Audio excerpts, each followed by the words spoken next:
Επιτέλους η Αφροδίτη στους διδύμους. Η Αφροδίτη είναι έρωτας και χρήμα. Πάνε μαζί.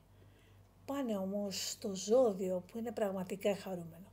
Είναι πραγματικά έτοιμο να σας απολαύσει και να σας ταξιδέψει αυτό το μοναδικό βίντεο. Είναι αντίνταρο. Ένα άνοιγμα που δεν έχετε ξαναδεί. Ένα άνοιγμα που θα έχει πραγματικά την ιστορία της. Το καινούργιο ταξίδι για σας που ανοίγει τώρα από τις 7 του μήνα μέχρι και τέλος Ιουλίου που θα είναι η Αφροδίτη στους διδύμους και έτσι ήρθε η στιγμή να χαρούμε, να γελάσουμε. Εσύ όμως, τι ζώδιο είσαι, η φίλη σου, το παιδί σου, αυτός που άφησες πίσω, αυτόν που περιμένεις να επιστρέψει για να συνεχίσουμε αυτό το ωραίο άνοιγμα. Οι κρύοι θέλουν πραγματικά μία νίκη, ένα μήνυμα θα στείλουν. Κάθε στιγμή βλέπουν όλα αυτά που κάνανε για κάποια σχέση, τα βάλανε μόνοι τους και τα καταστρέψανε. Αλλά θέλουν να τα αλλάξουν. Θέλουν γιατί πήρανε πάρα πολλά μαθήματα.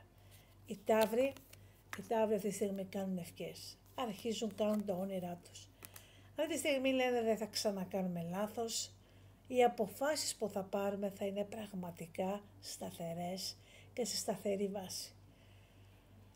Οι δίδυμοι ένα μήνυμα, μια ευτυχία, μια χαρά.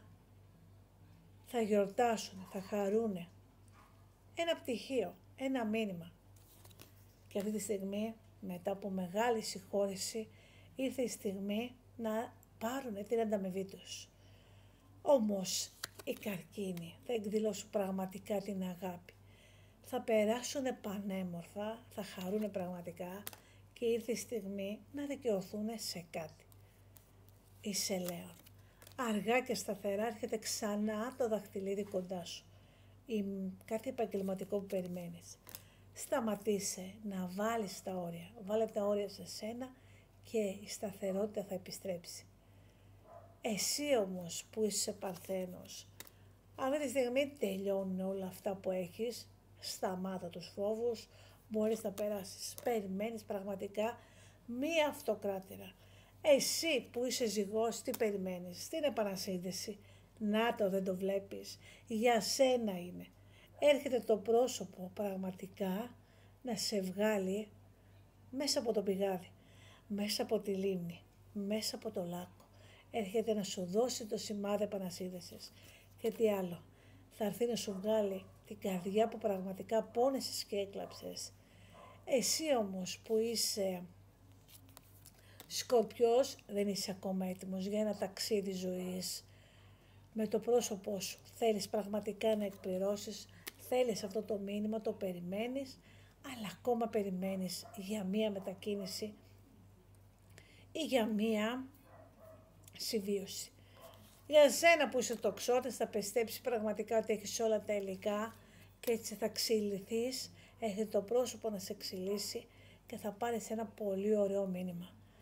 Για σένα πραγματικά που είσαι εγώ καιρός. Αυτή τη στιγμή θέλεις να δώσεις το δαχτυλίδι, έχεις γυρίσει την πλάτη, αλλά το κρατάς. Περιμένεις την κατάλληλη στιγμή να πας να το δώσεις. Τώρα όμως πας για το ξεκαθάρισμα. Αυτό που γύρισες πολύ καιρό την πλάτη.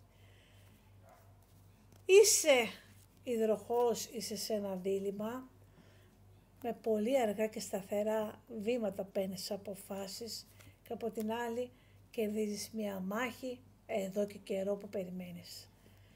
Αν είσαι όμως ψάρι, επιστρέφεις πίσω σαν τον κλέφτη. Επιστρέφεις πραγματικά πίσω σαν τον κλέφτη. Σε μια σχέση φαίνεις μεγάλη ισορροπία. Επιτέλους κατακτάς αυτό που όλο το όνειρό σου εκπληρώνεται. Πραγματικά αυτά τα χαρτιά ήταν μια πολύ ωραία μελωδία. Αν σου άρεσε αυτό το μοναδικό μήνυμα που η Αφροδίτη πάει στο ζώδιο στους διδύμους, αλλά και εσύ τι θα πάρεις, είναι για σένα αυτό το μοναδικό άνοιγμα. Ναντίν Παύλα Ταρό, αυτό το μοναδικό άνοιγμα.